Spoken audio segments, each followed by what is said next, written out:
Welcome to three sister life style. இன்றைக்கி நம்ம பார்க்க போகிற ரெசிபி பால் கொல்கட்டை. பால் கொல்கட்டை செய்ய தேவையான பொருட்கள் என்னென்னு பார்க்கலாம் வாங்க. 1/2 கப் தேங்காய், அப்புறம் சர்க்கரை, உங்களுக்கு டேஸ்ட்டுக்கு ஏற்ற மாதிரி சர்க்கரை, அப்புறம் ஒரு ஒன் கப் அது பச்சரிசி மாவு, அப்புறம் பால், காய்ச்சின பால். இவ்வளோ தான் ரெசிபிக்கு தேவையான பொருள். நான் இன்றைக்கி அணில் கொல்கட்டை மாவு தான் நான் எடுத்திருக்கேன். நீங்கள் இதில் ட்ரை பண்ணுங்கள், நல்லா தான் வரும். இல்லைன்னா பச்சரிசி மாவுலேயே பண்ணலாம். இப்போ இந்த ரெசிப்பியை எப்படி செய்கிறதுன்னு பார்க்கலாம். ஒரு பவுல் எடுத்துக்கோங்க. அதில் நம்ம எடுத்து வச்சுருக்க பச்சரிசி மாவை போட்டுக்கோங்க. அதுக்கு முன்னாடி பால் கொல்கட்டைக்கு தேவையான அந்த பால் எப்படி ப்ரிப்பேர் பண்ணுறதுன்னு பார்க்கலாம். ஒரு அடி கனமான பாத்திரத்தில் நம்ம திருவி வச்சுருக்க தேங்காவை போட்டுக்கலாம். அப்புறம் காய்ச்சின பால், ஒரு கப் பால் இருக்கு இல்லையா, அதையும் போட்டுக்கோங்க. இப்போது தண்ணி ஊற்றிக்கலாம். நமக்கு வீட்டில் எத்தனை பேரோ அதுக்கேற்ற மாதிரி நம்ம தண்ணி ஊற்றிக்கலாம். நான் இப்போ ஒரு 5 கப் தண்ணி ஊற்றிருக்கேன்.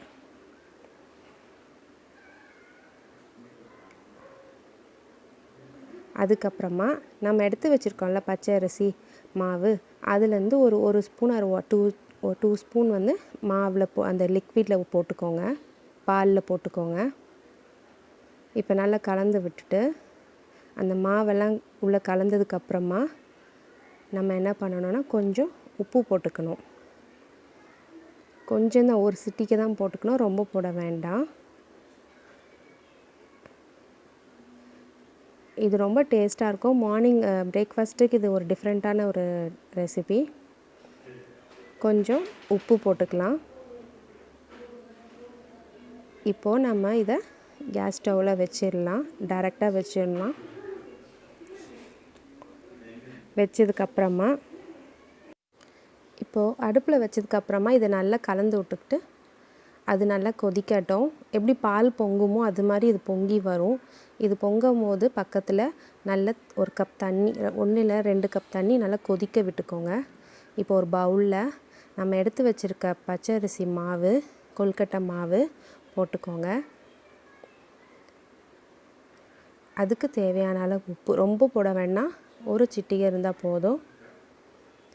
இப்போது நல்லா கலந்து விட்டுட்டு நல்லா கொதித்த தண்ணி இருக்குது இல்லைங்களா, அதை போட்டு நல்லா மிக்ஸ் பண்ணிக்கோங்க. நல்லா சூடான தண்ணி தான், அதனால் பார்த்து பிசைஞ்சிக்கோங்க. ஃபஸ்ட்டு ஸ்பூனில் பிசைஞ்சிக்கோங்க. அப்புறமா சூடு பொறுக்கிற அளவுக்கு வந்ததுக்கப்புறமா கையில் போட்டு பிசைஞ்சிக்கலாம்.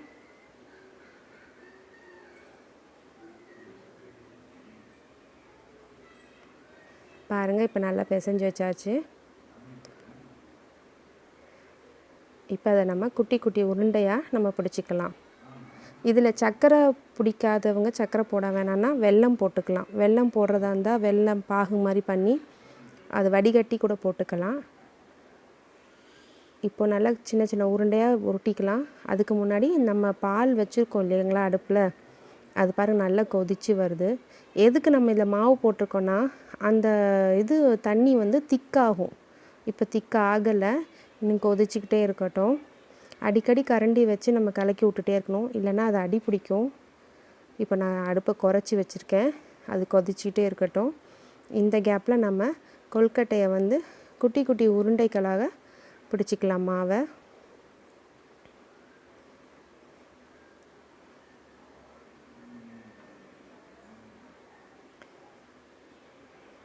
இப்போது எனக்கு 2 பவுல் நிறையா வந்திருக்கு கொல்கட்டை. இப்போதை நம்ம இதை டைரெக்டாக அப்படியே நம்ம அந்த பால் அங்கே கொதிச்சிட்ருக்கு இல்லைங்களா, அங்கே நம்ம போட்டுடலாம். போடும்போது கேர்ஃபுல்லாக போடுங்க, கையில் தெறிக்கும்.